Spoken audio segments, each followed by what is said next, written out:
할렐루야. 네, 오늘 하나님께서 우리에게 주신 말씀 함께 보도록 하겠습니다. 신명기 6장 4절에서 9절 말씀입니다. 저와 여러분이 한 절씩 봉독하시고 마지막 절은 함께 봉독하도록 하겠습니다. 먼저 6장 4절의 말씀 제가 먼저 봉독하도록 하겠습니다. 이스라엘아 들으라, 우리 하나님 여호와는 오직 유일한 여호와이시니 너는 마음을 다하고 뜻을 다하고 힘을 다하여 내 하나님 여호와를 사랑하라. 오늘 내가 내게 명하는 이 말씀은 너는 마음에 새기고 내 자녀에게 부지런히 가르치며 집에 앉았을 때에든지 길을 갈 때에든지 누워 있을 때에든지 일어날 때에든지 이 말씀을 강론할 것이며 너는 또 그것을 내 손목에 매어 기호를 삼으며 내 미간에 붙여 표로 삼고 함께 읽겠습니다. 또 내 집 문설주와 바깥 문에 기록할지니라. 아멘. 할렐루야. 네, 우리 옆에 있는 분들과 한번 인사하도록 하겠습니다. 오늘도 잘 오셨습니다.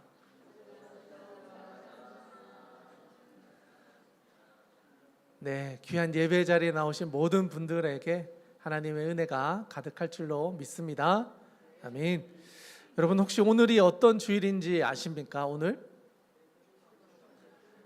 네, 맥주 감사 주일입니다. 맥주 감사 주일 뜻이 뭘까요?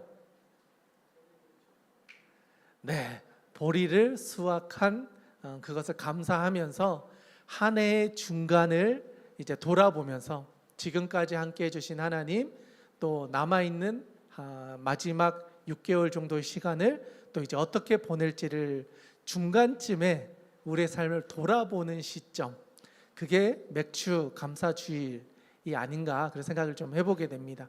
여러분, 우리가 지난번에 유대인들이 중요하게 여기는 3대 절기 이야기를 한 적이 있었어요. 여러분 기억하십니까? 네. 네, 기억하고 계시는 걸로 믿습니다. 유대인들이 중요하게 여기는 3대 절기, 첫 번째가 유월절. 그래서 유월절은 새해를 시작하는 절기. 특별히 이스라엘 백성들이 출애굽을 하게 되는 시점이 바로 유월절이었잖아요.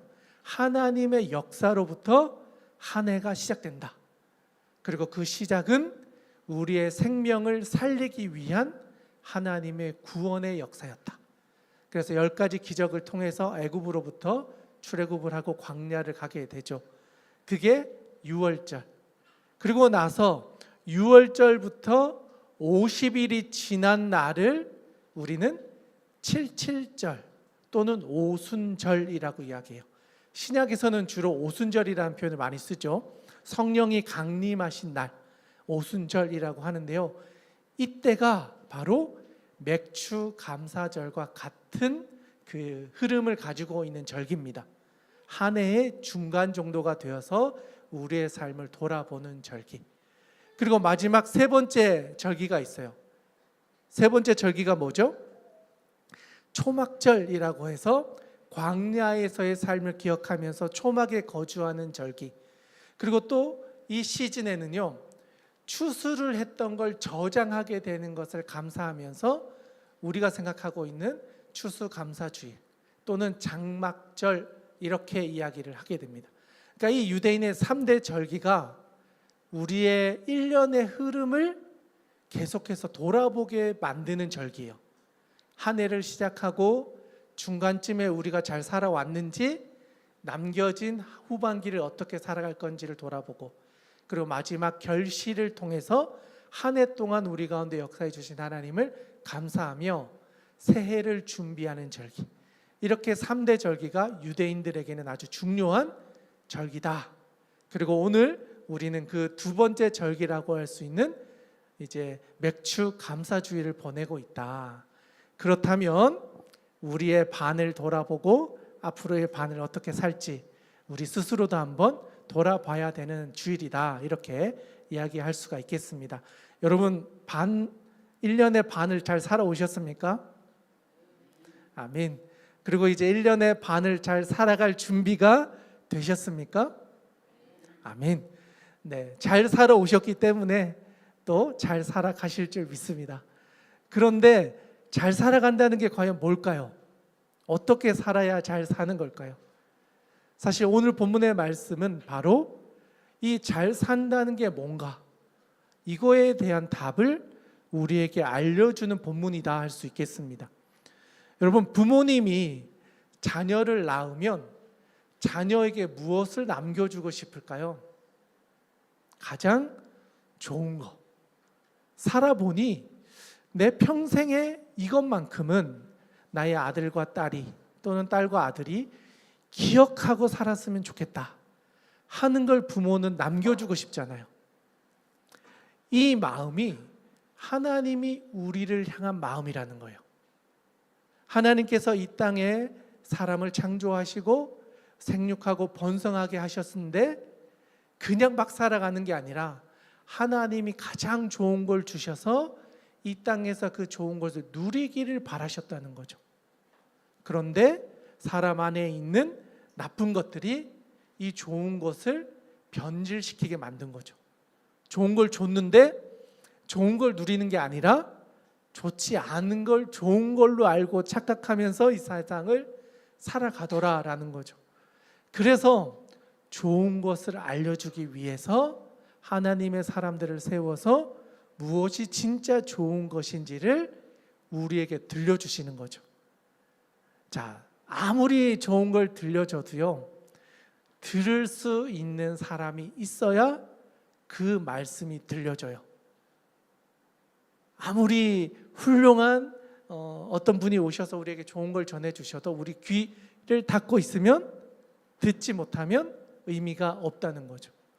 그래서 오늘의 본문의 말씀은요, 하나님께서 이스라엘 백성들이 출애굽을 하고 이제 광야의 모든 시간들을 마무리하면서 새로운 시작을 준비하는 세대에게 하나님 아버지의 마음으로 후손들에게, 조금 더 쉽게 하면 부모가 자녀들에게 너희들이 마주할 세상은 광야보다 더 치열할 거기 때문에 거기서 살아가려면 이런 말씀을 기억해야 된다. 그리고 남겨준 말씀이 오늘의 본문이라는 거예요. 그러면 오늘의 본문의 말씀은 잘 들어야 되겠죠? 네, 여러분들의 귀가 열려서 들음으로 인해서 여러분의 심령 가운데서 하나님의 역사가 일어나서 하나님이 주시는 가장 좋은 것을 받아 누리는 인생, 그것을 삶에서 경험하면서 살아갈 수 있는 은혜가 있기를 주님의 이름으로 축원합니다. 아멘. 오늘 본문의 말씀에 등장하는 아주 중요한 사람이 있습니다. 그 사람은 누구일까요? 이 이야기는 지금 누가 하고 있는 걸까요? 모세요. 맞아요. 모세가 이 이야기를 하고 있습니다. 여러분, 모세는 어떤 사람이죠? 모세? 네. 모세는 하나님께서 이스라엘 백성들을 출애굽을 하게 했던 리더, 최고의 리더였죠. 이스라엘 백성들이라면 누구나 믿고 따르던 사람, 영적인 거장, 우리에게 있어서 말하면 어른이었어요. 진짜 어른이었어요. 이분이 평생을 살아가면서 이제는 가나안 땅에 들어가야 되는데 이분은 가나안 땅에 못 들어가요. 하나님께서 너는 요단강을 건너지 못할 거다. 수많은 전쟁과 수많은 피를 보고 이런 많은 것들을 네가 감당했기 때문에 여기서 너는 멈춰야 된다 하셔가지고 모세는 여기서 끝이 나는데, 이 요단을 건너가서 들어가게 된 이 세대들에게는 이 하나님의 말씀을 이해하고 듣고 마음에 새기는 훈련이 잘 되어 있지 않았던 것 같아요. 그러다 보니까 이 모세가 마지막 유언과 같이 이 믿음의 세대들에게 남긴 말씀이 신명기 말씀이에요. 그래서 신명기는요, 크게 세 편의 설교가 모여 있는 책이라고 이야기해요. 첫 번째 설교는요, 1장부터 4장 중반까지 나와 있는데, 첫 번째 설교는 과거를 회상하는 내용이에요. 쉽게 말하면 출애굽의 역사를 요약한 설교예요. 과거를 돌아보니 하나님이 우리 백성을 이렇게 지켜주셨더라. 홍해 이야기, 광야 이야기, 만나 매출하기 이야기를 돌아보면서 지금까지 인도해 주신 하나님을 기억해라. 그리고 이제 4장 말미부터 쭉 이제 길게 나오는 두 번째 설교에서는요, 하나님이 주신 말씀이 어떤 의미인지를 설명해 줘요. 율법에 대해서, 십계명에 대해서 지금 우리가 알고 있는 말씀의 의미를 해석해 준다는 거예요. 그래서 과거였다면 1편의 설교는 과거였다면 2편의 설교는 지금 우리에게 주신 말씀을 설명해 주는 거예요. 그리고 이제 세 번째 설교는 27장부터 시작이 되는데 여기에는 축복과 저주가 너희 앞에 놓여 있다. 앞으로 너희가 어떻게 살아갈지는 너희의 선택에 달려 있다. 그 이야기를 하세요. 그래서 그리심산과 에발산을 이야기하면서 너희가 축복을 선택하면 하나님이 주신 복을 누릴 것이고 저주를 선택하면 하나님이 주시는 것을 누리지 못하고 살아가게 될 거야. 미래적인 내용을 그들에게 알려주었다는 거예요. 그래서 신명기는요, 과거와 현재와 미래를 신앙으로 점검해 보면서 너희는 앞으로 어떻게 살아갈 거니? 라고 질문하는 책인 거예요. 그러면 여러분, 지금까지는 광야의 삶이었어요. 그런데 이제 부딪히게 되는 가나안 땅은요, 더 이상 이주하면서 살아가는 삶의 방식이 아니라 고정되어 거주하며 우리의 소유를 늘려가야 되는 삶의 방식이라는 거예요. 완전 바뀌는 거예요. 부모들은 광야를 거치는 것을, 건너가는 것을 배우고 훈련했던 세대였다면 이 세대는요, 안정적이고 부를 늘릴 수 있고 그 땅의 사람들과 어떻게 교제하며 살아가야 되는지 더 치열한 분별이 필요한 세대라는 거예요. 그래서 믿음의 1세대는 신앙의 야성이 있어요. 광야를 건너려면요, 그 수많은 야생 동물과도 싸워야 되고 잠과도 싸워야 되고 배고픔과도 싸워야 돼요. 그러다 보니 신앙의 야성이 있는 사람들이었어요. 그런데 다음 세대로 넘어가면요, 이제 좀 먹고 살만해져요. 안정되어져 가요. 소유를 가지고 있어요. 내가 원하는 성공을 위해 경쟁을 해야 돼요. 광야는 함께 문제를 넘어가야 됐다면 가나안은요, 각자의 전투가 시작되는 곳이에요. 그러다 보니까 이 모세가 이 모든 과정을 거치고 와서 이 가나안에 들어가야 되는 세대들에게 어떤 말씀을 나눠줄까? 아마 정말 많은 고민을 했던 것 같아요. 그 중에 모세가 했던 아주 중요한 핵심과 같은 설교가 바로 오늘 우리가 살펴보게 될 말씀이에요. 그런데 이 말씀의 시작이 쉐마 이스라엘 이렇게 이야기하거든요. 원어로. 쉐마는 어떤 의미냐면요, 들어라, 너희의 귀를 열고 선포되는 말씀을 들어라, 이런 의미예요. 그러니까 들어가서 싸우기 전에 먼저 하나님의 말씀을 듣는 훈련부터 해라. 말씀을 듣는 것이 시작이다, 이렇게 이야기했다는 거예요. 그런데 이 들음의 훈련을 통해서 이들이 반드시 들어야 될 이야기가 무엇인지를 오늘의 본문은 우리에게 알려주고 있어요. 여러분, 영적인 부모가 다음 세대에게 반드시 들어야 된다라고 할 세 가지를 우리에게 알려주고 있는데 본문의 말씀을 읽어가면서 함께 살펴보도록 하겠습니다. 먼저 4절과 5절 말씀 같이 한번 읽어보도록 하겠습니다. 시작. 이스라엘아 들으라, 우리 하나님 여호와는 오직 유일한 여호와이시니 너는 마음을 다하고 뜻을 다하고 힘을 다하여 내 하나님 여호와를 사랑하라. 아멘. 먼저 4절에 보니까요. 이스라엘아 들어라. 너희의 마음판에 너희의 귀를 열고 선포되는 말씀을 들으라. 우리 하나님 여호와는 오직 유일한 여호와이시니. 이게 들어야 될 말씀의 시작이었어요. 오직 유일한 하나님. 왜 이 이야기를 하고 있을까요? 배경을 살펴봤더니요. 그들이 살았던 애굽은 다신교적인 문화였어요. 수많은 신들이 있었어요.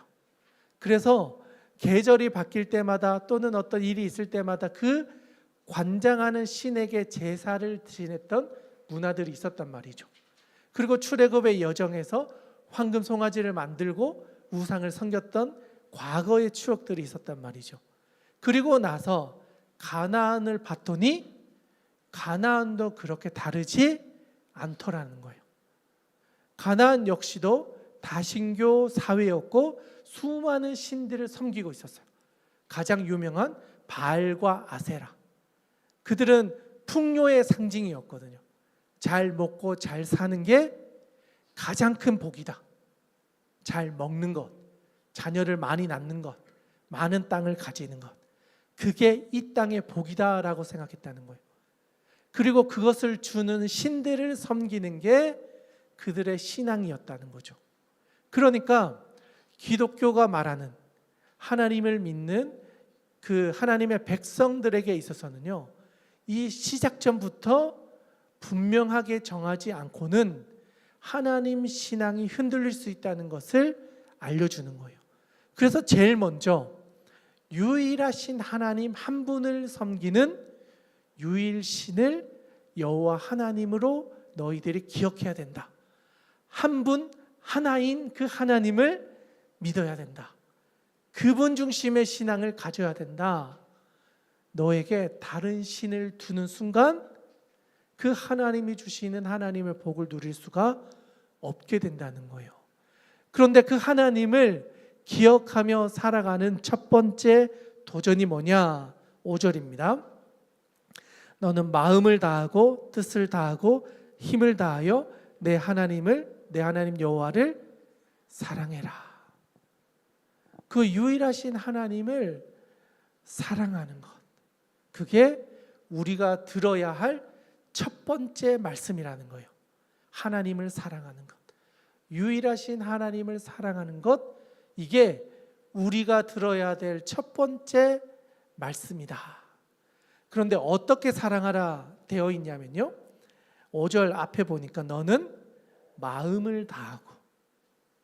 근데 여기서 말하는 마음은요, 너의 중심을 다하고 이런 의미를 가지고 있어요.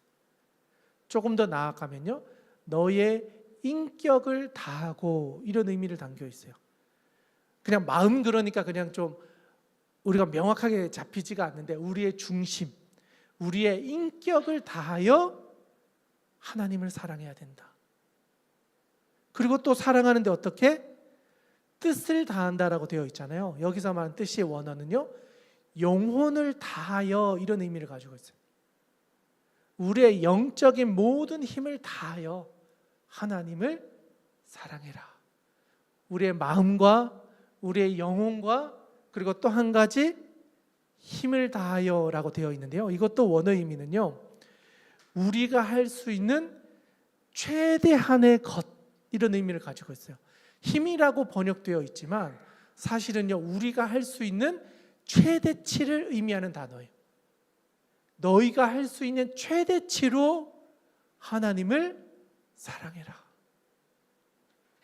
그러니까 단순히 사랑해라라는 의미를 넘어서서 우리의 마음과 우리의 인격과 우리의 영과 우리가 할 수 있는 최대치로 하나님을 사랑하는 것. 이게 너희가 가나안 땅에 들어갔을 때 살아가야 되는 첫 번째 삶의 지침이다. 너희는 이것을 들어야 된다. 이렇게 말씀하고 있다는 거예요. 여러분 이렇게 하나님을 사랑하고 계십니까? 마음을 다해, 우리의 영혼을 다해, 우리가 할 수 있는 모든 힘을 다해서 하나님을 사랑하고 계십니까? 모세는요, 이걸 후손들에게 요구하고 있는 거예요. 광야가 쉽지 않았지. 근데 너희들이 부딪히게 될 가나안은 더 쉽지 않을 거야. 그렇기 때문에 하나님을 사랑하는 것을 훈련해야 돼. 너희의 마음과 너희의 뜻과 너희 힘을 다해서 하나님을 사랑하는 것을 너희가 기억해야 돼. 그렇게 살아갈 수 있는 하나님의 자녀가 될 수 있기를 주님의 이름으로 축원합니다.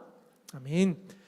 모세가 그것을 첫 번째로 이야기하고요. 두 번째로 이야기하는 게 있었어요. 6절의 말씀입니다. 우리 같이 한번 읽어보도록 하겠습니다. 시작. 오늘 내가 내게 명하는 이 말씀을 너는 마음에 새기고. 아멘. 두 번째로는요. 오늘 내가 너희에게 명령하는 이 말씀을 너희 마음판에 새겨라, 이렇게 이야기하고 있어요. 새기다라고 되어 있는데요.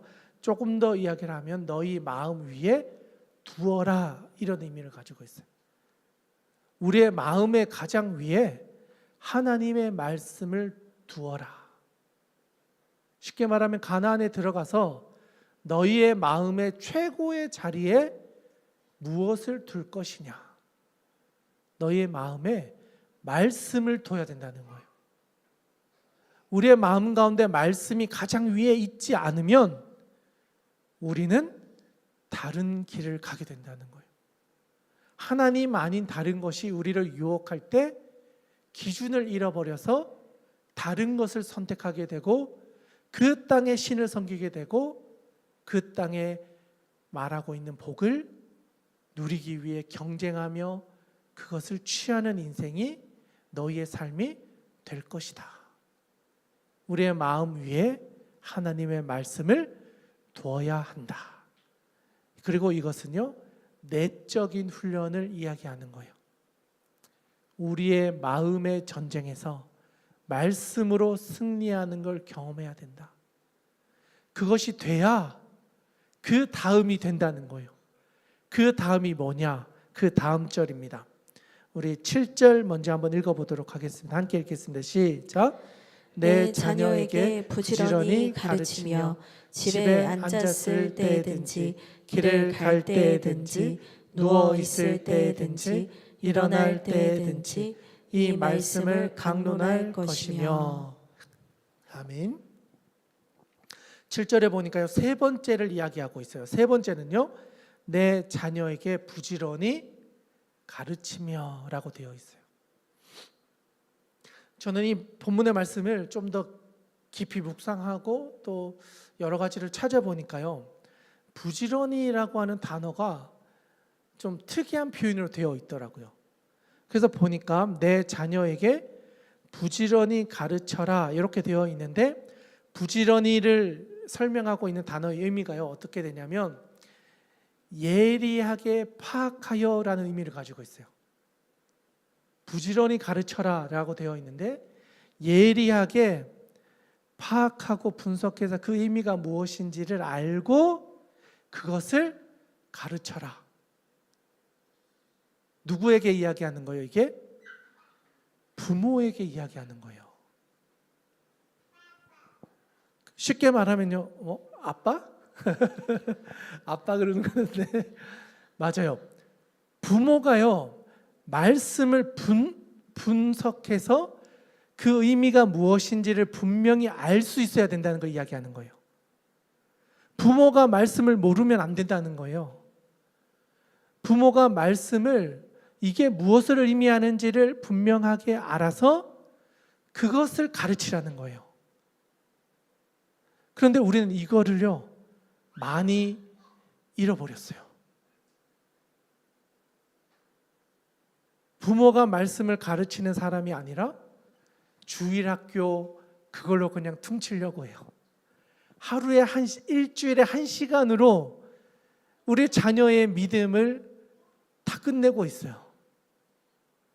그런데 모세는 후손들에게 분명히 말하고 있어요. 이게 누구의 역할이다? 부모의 역할이라는 거예요. 단순히 말을 가르치라 정도가 아니에요. 이게 무엇을 의미하는지를 분명히 알아서 그 말씀을 가르치라. 그러면요, 부모가 말씀에 능통해야 돼요. 말씀으로 자녀를 양육할 수 있어야 된다는 거예요. 이게 엄청 중요하다라는 거예요. 유대인들은요, 이걸 문자 그대로 받아들였어요.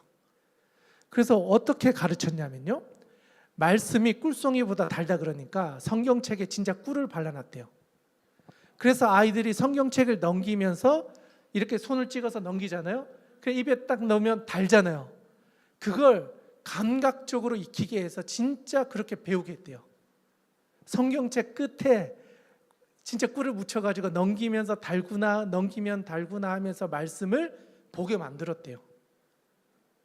그리고 뒤에 나오는 것처럼 실제로 팔에 말씀 구절을 적어서 묶고 다니게 하고요, 이마에 말씀 구절을 적어가지고요, 조그마한 상자를 만들어서 이렇게 묶어서 다니게 했어요. 그리고 문 앞에 하나님의 말씀을 적어서 문지방 위에다가요 붙여놓게 만들고, 설주에도 그렇게 붙여서 만들게 했어요. 이걸 누가 했다? 부모가 했다는 거예요.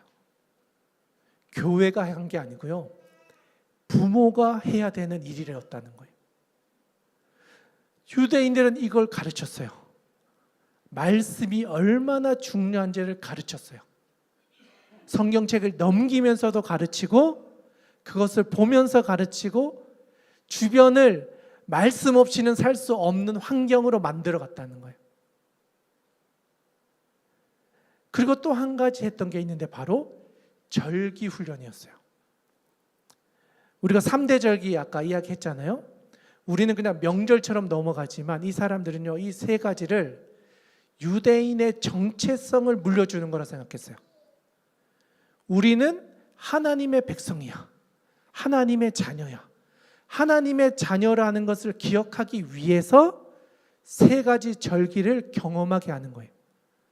그냥 단순히 넌 그리스도인이야, 크리스천이야 라고 말로 끝내는 게 아니고요, 그리스도인이 왜 되었는지를 알게 해주는 거예요. 그리스도인은 이런 고난을 받으면서도 믿음을 지켰던 사람들이야. 너의 부모님이 이런 어려운 상황 속에서도 믿음을 지켜왔고 그 믿음을 너에게 물려준 거야. 우리 믿음의 선배들, 우리 신앙의 선배들, 한국교회 초기에 있었던 사람들 이야기 중에요, 낙타 무릎이라는 이야기가 있었어요. 여러분, 그게 무슨 말인지 혹시 아십니까? 우리 어린 세대는 모를 수 있어요. 옛날에는요, 부모님이 기도하는 걸 보여주고 늘 기도의 삶을 살다 보니까요, 무릎이 두꺼워지는 거예요. 옛날에는 교회 바닥이 다 나무 바닥이었거든요. 그러니까 그 나무 바닥에 자기 자리가 있었어요. 그러니까 늘 가서 그 자리에서 무릎 꿇고 기도하다 보니 그 나무 바닥이 파여서 딱 자기 무릎에 딱 맞은 자리들이 있었어요. 그래서 여긴 내 자리, 내가 기도하는 자리.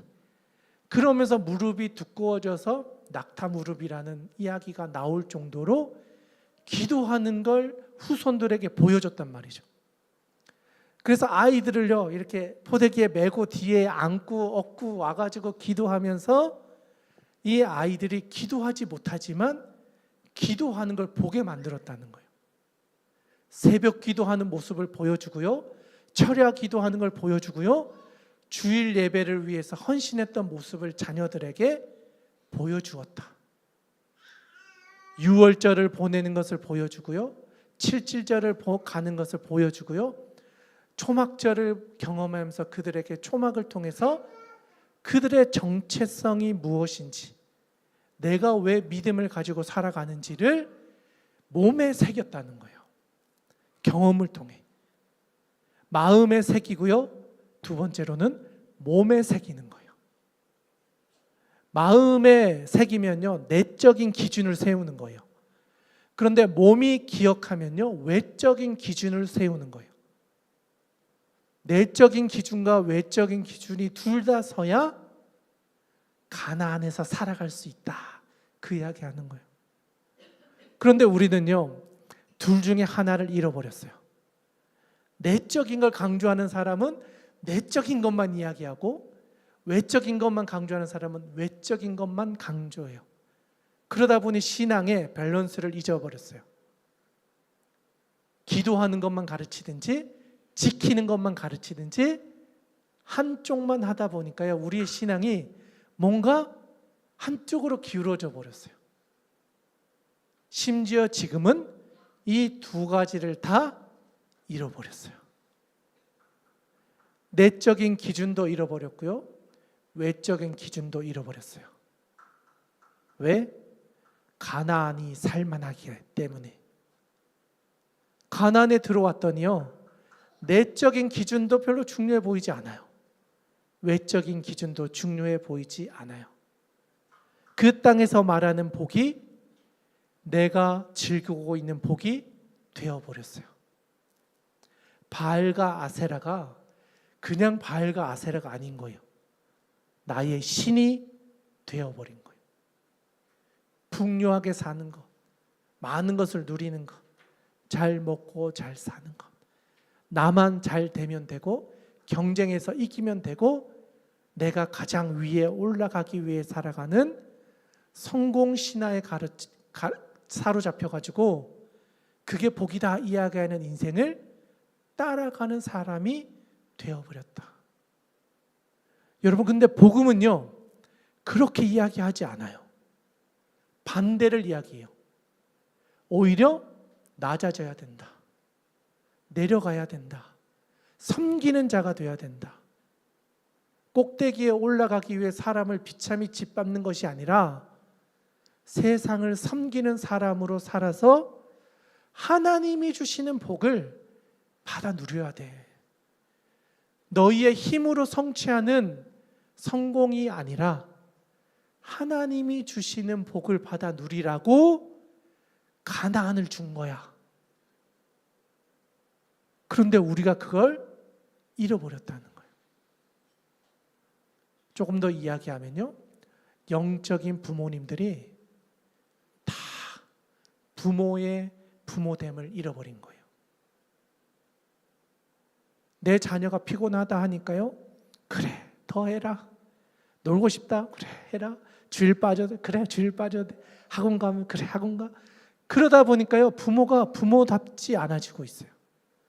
그런데 여러분, 이거는요 하나님이 우리에게 그런 존재가 되어가는 거예요. 부모의 권위를 잃어버리면요 하나님의 권위도 잃어버리는 거예요. 동시에 우리의 자녀는 더 이상 우리를 통해 하나님을 보지 못하게 된다는 거예요. 부모님도 그런데 뭐, 아빠도 그런데 뭐, 엄마도 그런데 뭐, 에이 하나님은 더 멀리 계신데, 하나님은 더 이상 우리에게 우리의 삶의 주인이 되지 못하시는 거예요. 그렇기 때문에 강조하는 거예요. 7절에 내 자녀에게 부지런히 가르치며, 그런데 어떻게 가르치는지를 아주 디테일하게 설명하고 있어요. 7절 뒤에 보니까요, 집에 앉아 있을 때, 또 길을 갈 때, 누워 있을 때, 일어날 때, 이 말씀을 강론한다 되어 있는데요, 강론하다는 건 말하다, 밖으로 그 말씀을 선포하는 걸 이야기해요. 그리고 여기서 멈추지 않아요. 8절, 9절 같이 한번 읽어보겠습니다. 시작. 그것을 내 손목에 메어 기호를 삼으며 내 미간에 붙여 표로 삼고 또 내 집 문설주와 바깥 문에 기록할지니라. 아멘. 환경을 바꿔버렸어요. 단순히 말씀으로 살아야 돼, 말씀을 기억해야 돼 선포하는 걸 넘어서요, 가는 곳곳마다 말씀을 보고 그 말씀을 기억하게 하고 그 말씀으로 살아갈 수밖에 없는 환경을 누가 만들어줘야 된다? 부모가 만들어줘야 된다는 거예요. 성경이 우리 머리 위에 있어야 되고, 공부할 때도 하나님의 말씀이 보여야 되고, 음식을 먹을 때도 기도하고 말씀을 기억하고, 우리가 하는 모든 상황마다 하나님을 기억하게 하는 장치를 부모가 그 아이에게 제공해 줘야 된다는 거예요. 이 이야기는 부모님들에게는 좀 가혹해 보여요. 그런데 이걸 해야 된다는 거예요. 환경을 만들어 주셔야 돼요. 우리 주하길 교회는 이거를 정말 중요하게 생각하는 교회예요. 그래서 교회에 특별한 프로그램은 별로 없는데 양육과 훈련은 엄청 많아요. 끝나면 또 뭐가 있고 끝나면 또 뭐가 있어요. 말씀을 읽는 절기가 있고요. 말씀을 통독하고 또 그것을 적용하는 절기가 있고 기도하는 절기가 있고 그렇게 제자 훈련하는 절기가 있고 계속해서 말씀을 기억할 수 있도록 교회가 돕고 있어요. 그런데 사실 이거는요, 부모님들이 감당하셔야 될 몫이었던 거예요. 그런데 부모님이 그걸 감당할 수 없기 때문에 교회가 함께 그렇게 살아갈 수 있도록 훈련하는 거예요. 아버님, 어머님 혼자 힘드시죠? 우리 같이 해봅시다. 혼자서는 포기하고 싶고 이것을 내려놓고 싶지만 같이 해봅시다. 같이 기도해서 우리 아들, 우리 딸 하나님의 자녀답게 키워봅시다. 우리의 자녀들이 가나안에서 실패하고 무너져서 하나님을 떠나지 않도록 우리의 자녀를 우리가 지켜봅시다. 우리의 자녀가 그리스도인이라는 이 정체성을 잃어버리지 않도록 우리가 함께 이 일에 집중해 갑시다. 그래서 우리는 말씀의 밥을 먹이는 교회. 매일 먹어야 돼요. 한 끼만 안 먹어도 배가 고파요. 그런데 하루 종일 안 먹어요? 일주일을 안 먹고 주일 한 번 와서 한 번의 식사로 일주일을 살아간다고요? 여러분, 이거는요 너무 큰 걸 기대하는 거예요. 하루 세 끼는 못 먹어도 하루 한 끼는 먹어야 되지 않겠습니까? 말씀의 밥을 한 끼는 먹여서 하루를 살게 해야죠. 그게 힘들다면 이틀에 한 번은 먹여야죠. 그렇게 말씀의 밥을 먹이고 키워서 가나안에 보내야죠. 지금까지는 우리의 품 안에 있어요. 같이 광야를 건넌단 말이에요. 그런데 이제 요단이 있는 거예요. 자녀를 보내야 될 때가 반드시 돌아와요. 독립을 해야 된단 말이에요. 우리 아들과 딸이 더 이상 우리의 품 안에 없다는 거예요. 그때 그가 내적인 훈련과 외적인 훈련을 통해서 말씀의 기준을 세운 아이들은 스스로 서서 가나안에서 말씀을 그 삶의 우선순위에 둔다니까요. 그런데 이 훈련이 되지 않고 가나안에 들어가면요, 우리의 아들, 딸들 잃어버리게 돼요. 내가 그리스도인이었나? 에이, 그건 우리 부모님의 신앙이지. 나는 더 이상 그렇게 살지 않을 거야. 부모님과 같은 삶을 살고 싶지 않아. 그 시작점은 어디냐? 바로 말씀을 가르치고 그것을 내적으로 외적으로 훈련하고 하나님의 말씀으로 살아갈 수 있는 홀로 서기가 될 수 있는 자녀를 키우는 부모의 도전으로부터 시작된다는 거예요. 그러니까 모세가 이 말을 선포하면서 부모된 너희들이 이제는 이걸 해야 된다. 왜? 모세는 여기서 끝났기 때문이에요. 모세가 도와줄 수 있는 건 여기까지인 거예요. 더 이상 도와줄 수 없으니 이 사명과 이 역할을 이제 너희들이 해야 돼. 너희들이 그것을 감당해야 돼. 그래서 하나님이 주신 복을 너희의 자녀들이 경험하며 살아갈 수 있도록 도와줘야 돼. 너희만 광야 건넜다고 기뻐할 게 아니라 너희의 후손도 믿음으로 살며 하나님의 역사를 경험할 수 있도록 하나님의 경험을 물려줘야 돼. 하나님이 우리를 지키신다는 것을 가르쳐줘야 돼. 그게 부모의 역할이야. 그래서 십계명은요, 하나님의 하나님 되심을 가르쳐주고요, 부모의 부모됨을 가르치는 거예요. 그래서 모세가 이 이야기를 하기 전에 바로 앞에 십계명을 이야기하거든요. 근데 그 십계명을 이야기하면서 가장 중요하게 여기는 게 뭐냐? 하나님의 관계와 사람과의 관계를 바로 세워야 돼. 그 관계 위에서 너희가 앞으로의 여정을 가야 돼. 그러면서 알려주는 세 가지. 오직 한 분이신 유일하신 그 하나님을 마음과 힘과 뜻을 다해 전심을 다해 사랑해야 돼. 그리고 그것을 너희의 마음판에 새겨야 돼. 세 번째, 너희의 후손들에게 그것을 가르쳐서 내적인 기준과 외적인 기준을 다 세워서 신앙의 홀로서기를 할 수 있는 자녀를 키워낼 수 있는 부모가 돼야 되고, 그래야 너희 후손들이 이 정체성을, 그리스도인됨을 잃어버리지 않을 수 있어. 그래야 하나님이 주신 복을 너희 대에서 끝나는 게 아니라 너희의 후손도 경험하게 될 거야. 모세는 그것을 그 후손들에게 알려주고 있는 거예요. 오늘의 본문의 말씀 바로 위에 있는 구절인데요. 이것만 읽고 오늘의 말씀을 마치도록 하겠습니다. 3절 말씀인데요. 1, 2, 3절 다 있는데 그 중에서도 3절입니다. 우리 3절 말씀 같이 한번, 말씀 있는 분들 펼쳐서 같이 한번 읽어보겠습니다. 시작. 이스라엘아 듣고 삼가 그것을 행하라. 그리하면 내가 복을 받고 내 조상들의 하나님 여호와께서 내게 허락하신 같이 젖과 꿀이 흐르는 땅에서 내가 크게 번성하리라. 아멘. 이게 하나님이 우리에게 주시는 가장 큰 복입니다.